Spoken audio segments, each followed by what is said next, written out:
We are here to welcome some new members to the Durham County Sheriff's Office, our K-9s. So as they're coming in, I'm going to say the mission of the Durham County Sheriff's K-9 unit is to provide additional specialized response to crime detection, prevention, and if needed, apprehension.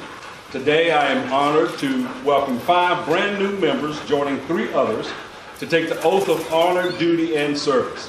Each K-9 you see here and their handlers have all undergone 8 weeks of high-intensity training at a minimum of 40 hours per week. All K-9 handlers train daily, and the team trains approximately 16 hours a month. This unit is trained in narcotics, explosive detection, along with evidence searches. The new K-9 assignments include 4 to patrol, 2 to our detention center, 1 to anti-crime and narcotics unit, and 1 to courts. All right, repeat after me.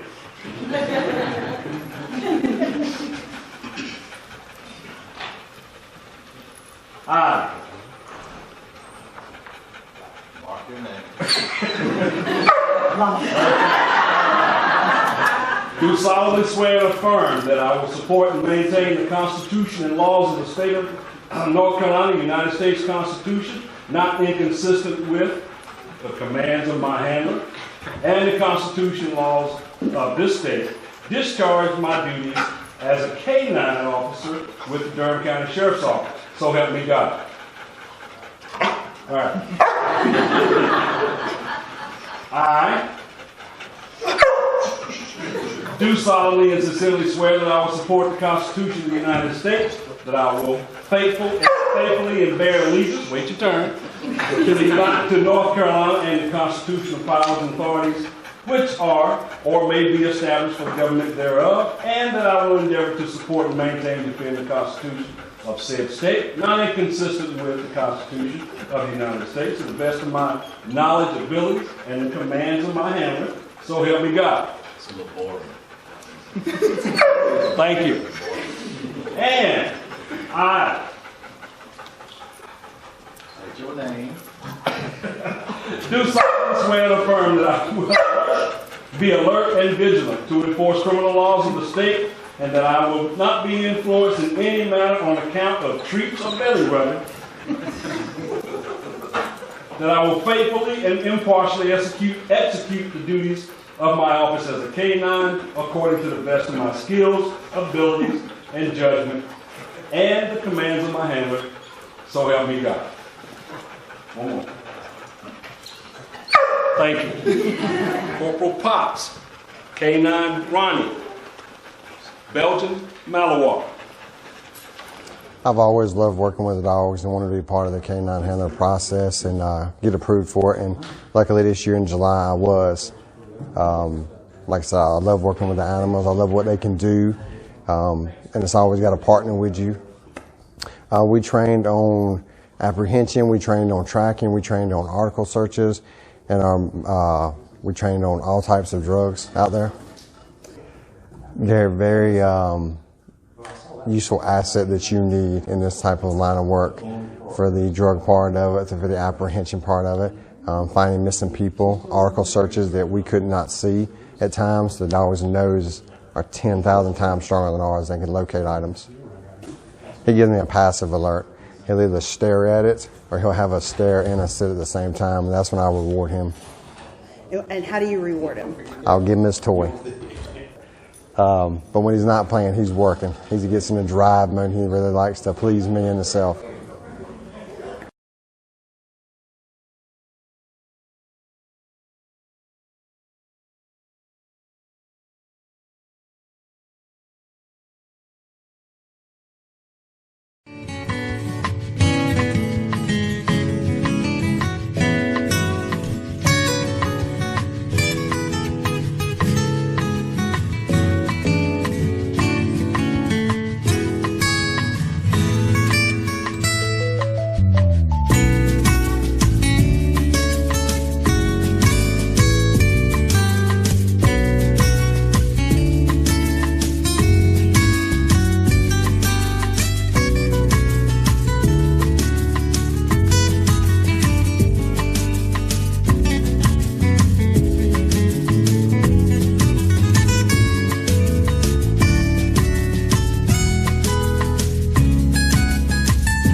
POPAT stands for Police Officers Physical Abilities Test. So during the academy, we run the POPAT a total of 3 times. The first 2 times are for practice and to see where the cadets are. The third time is for state certification. So the state says that in order to certify, you have to pass the POPAT in a certain amount of time. So the POPAT is divided up into 2 parts. For part 1, they have a maximum of 6 minutes to run it. For part 2, it's 3 minutes. So to begin the POPAT, the cadet starts off seated in a chair. I ask them if they're ready. When they advise me that they are, I give them the signal to go.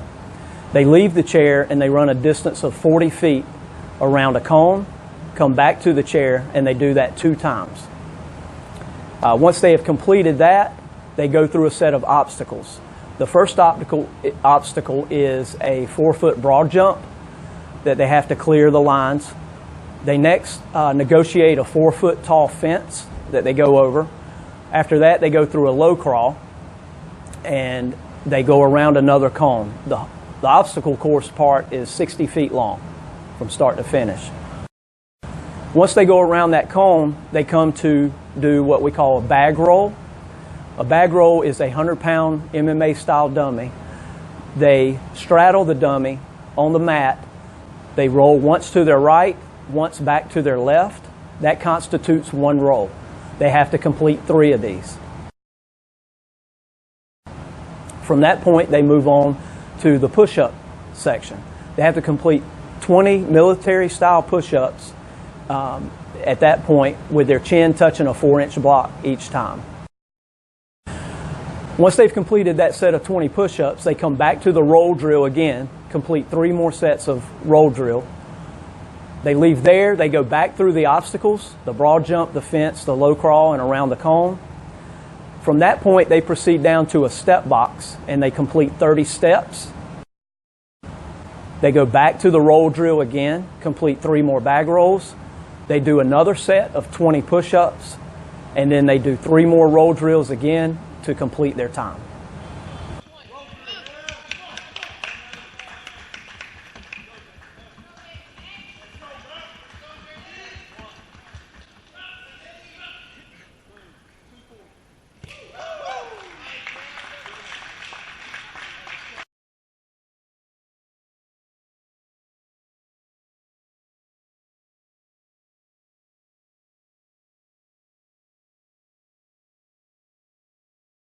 So for part 2 of the POPAT, they start off at a point, at a line, at a cone.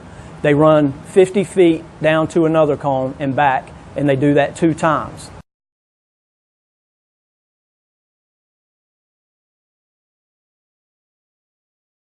Their second time down, they go to the step box and they complete 30 steps. Then they run the 50-foot section again 2 more times. From there, they proceed to a 175-pound dummy that they are required to drag 25 feet and then turn around and drag it 25 feet back, and at that point, their time stops. They have 3 minutes to complete part 2 of the test.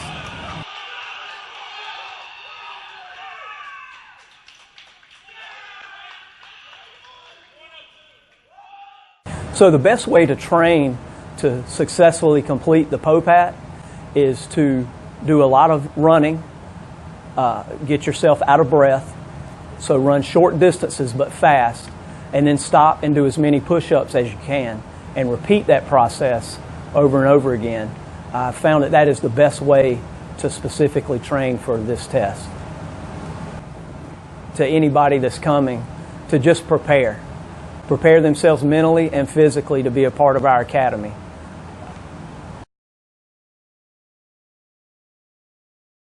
Well, this equipment that we have in front of us today is the Child ID kit, is what they call it. And what it does is parents will come over and they'll fill out a form with general information, first name, last name, parent's name, address, phone number, and gender, race, general information. And what we do is that we We pull it into the system, and then we print out a sheet with the child's face picture ID on it. Also do the thumb verification as well. And what makes that a great resource is that hand over to the law enforcement officer the printed form that we print out to them for them today. And what they do, they take that, give that to them, and that gives us a little head start on trying to see if we can locate the child for them. Once I print out the form and I go to the next one, it's automatically removed. It doesn't store it into our system. It doesn't go to a database or anything of that. It just is totally removed. The only thing I recommend them to do is to store it in a safe place, a place that they can get to in case of an emergency. So there's nothing more that they need to do once they've received the printed form. It just doesn't just work for North Carolina itself, so you can use it with any other agency. Just hand off the information to them, and then they'll be able to work off that information on the paper. Because stuff changed, phone numbers change. Yes, it's always good for them to update.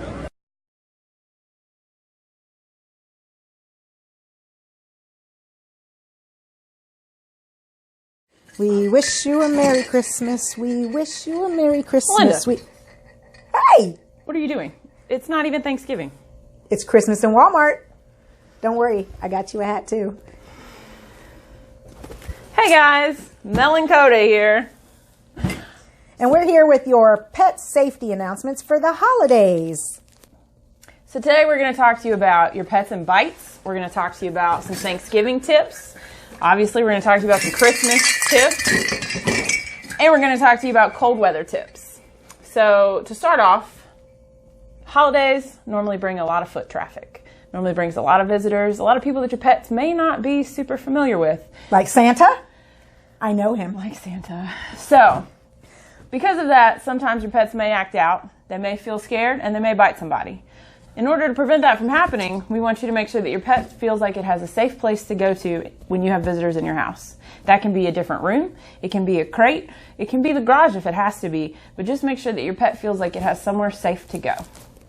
Well, that means Thanksgiving is coming. Turkey, ham, pies, You're making me corn, hungry.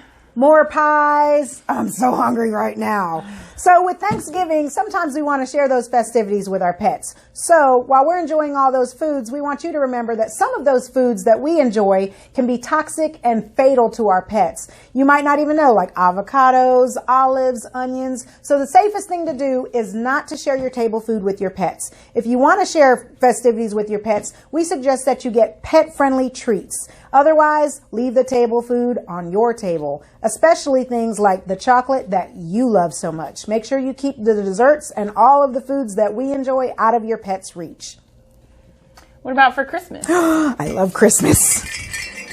Well, for Christmas, what we want you to remember is that all these shiny and fun decorations that we like to put up are shiny and fun for our pets, especially cats. So after you're full on your Thanksgiving dinner and you're ready to rock around the Christmas tree, remember you should anchor your tree so that it doesn't tip over. Make sure that you should pet safe your tree stand if you have a live tree so that your pets aren't trying to drink the Christmas tree water, which could contain fertilizers and bacteria that could make your pet sick. Now, cats think that your Christmas tree is their personal playhouse. So I suggest putting things like bells at the bottom of your tree so when you know when your cat is near and you can kind of correct them and get them to go away. Remember things like tinsel and things like that that could be choking hazards to your pets. You really want to keep out of reach. And we also suggest that you use artificial plants because things like mistletoe and holly are poisonous to our pets.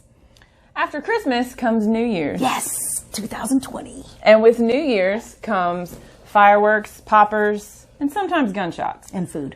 And food. But let's remember that what goes up must come down. So first and foremost, let's not shoot in the air. Secondly, let's make sure that just like with the bites, your pets have a safe and contained place to stay so that if they get spooked, they won't run off. With that being said, on November 8th, Animal Services is offering another free microchip clinic. So if your pet does get scared on New Year's Eve and runs off, we can scan it for the chip and be able to return it home safely to you. That's right. That's going to be between the hours of 11 a.m. and 1:30 p.m. The first 50 residents get a free microchip and free vaccination. Now, New Year's is coming, and guess what else is coming? Cold weather. So we just wanted to remind you that as the cold weather approaches, make sure that you're doing everything you can to make sure your pets are comfortable. If you have outside pets, please make sure you're giving them a warm place to go. Our ordinance requires you have a shelter, and guess what? If you don't have one, we can bring one to you for free. That's right. So on those extra cold nights, please make sure that if you can't bring your pet inside, that their shelter is bedded down with warming material. And if you need help, don't forget, you can call us. And we will deliver a doghouse to you for free. Well, I guess that's all we got. 2020 is coming, but I've got to go decorate the Christmas tree. Do that. Wish you a Merry Christmas. We wish you a Merry Christmas. But he is our very first African American sheriff for the county of Durham. Let's give it up for Sheriff Clarence Burkhead.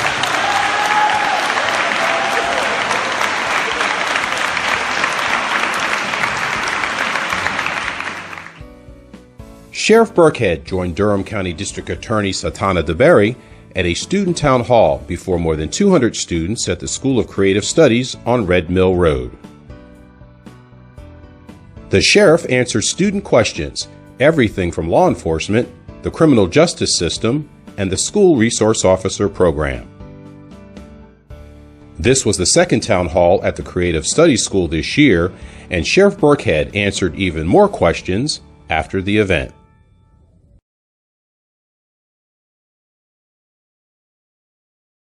BDOT means Basic Detention Officer Training Academy. This is Academy 64. It lasts approximately 6 weeks of regular training and then 2 weeks of post-academy. In the regular training, we teach the cadets how to become official detention officers. They have anything from orientation to investigative process, processing inmates, fingerprinting. Once the regular academy is complete, they take a comprehensive state exam, which consists of about 200 questions. It's 4 different blocks that they have to pass. Once they pass those blocks, they have a graduation. After graduation, we have our post-academy. And in our post-academy, we include taser scenarios, mental health training, and different things like that to help them continue their process in becoming better detention officers. So academically, they learn how to process inmates into the facility. They learn security and control. We also teach key and tool control, where they actually learn how to monitor and make sure that the keys are issued out properly. We also teach investigative process, note-taking and report writing. That's one of my favorites, where we teach them how to actually write reports on different incidents that may happen inside the facility. And then with the investigative process, we actually do a whole court scenario. That includes courtroom testimony. It's important for us to host our own because we want to make sure that our officers have the necessary tools that they need to succeed within our facility. Also, we teach everything that goes on within the detention officer field. We go by the guidelines for North Carolina Sheriff's Education Training and Standards, as which any agency does, but we put that special oomph to it to make sure that our officers have everything that they need to be able to function inside the facility. Could certainly understand a little bit more about you and again appreciate the diversity that you bring to this academy. Prior experience, Marine, some Air Force and supervisors. We appreciate you all being here and some fresh out of college. So this is an opportunity for you all to learn from one another in your various backgrounds and experiences.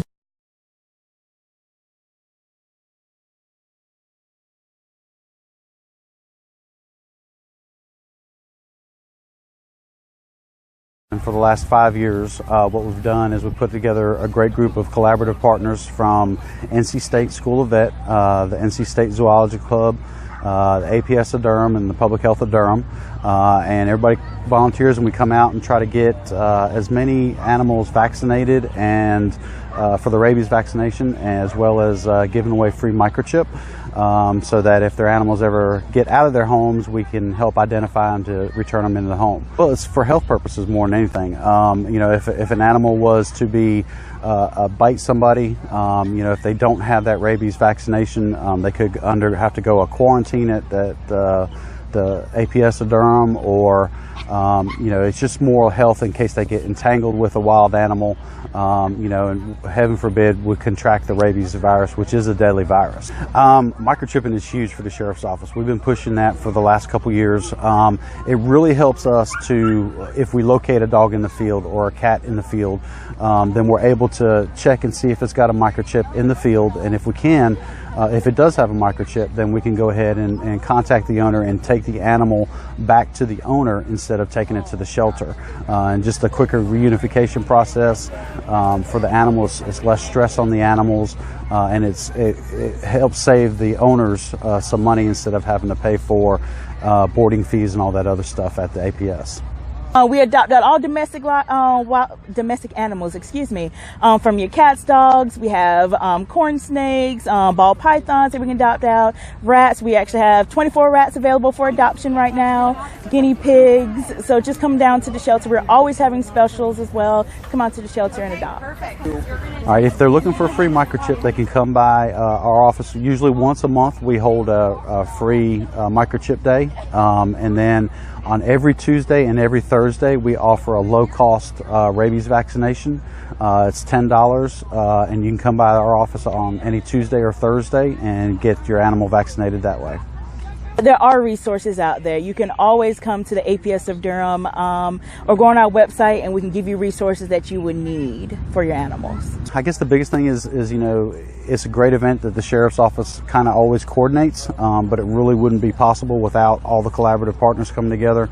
We've really made some great connections in the community, and with some of the groups that we work with, such as NC State and Department of Health and the APS, and none of this would be feasible if everybody didn't come together to try to help make a difference for the animals.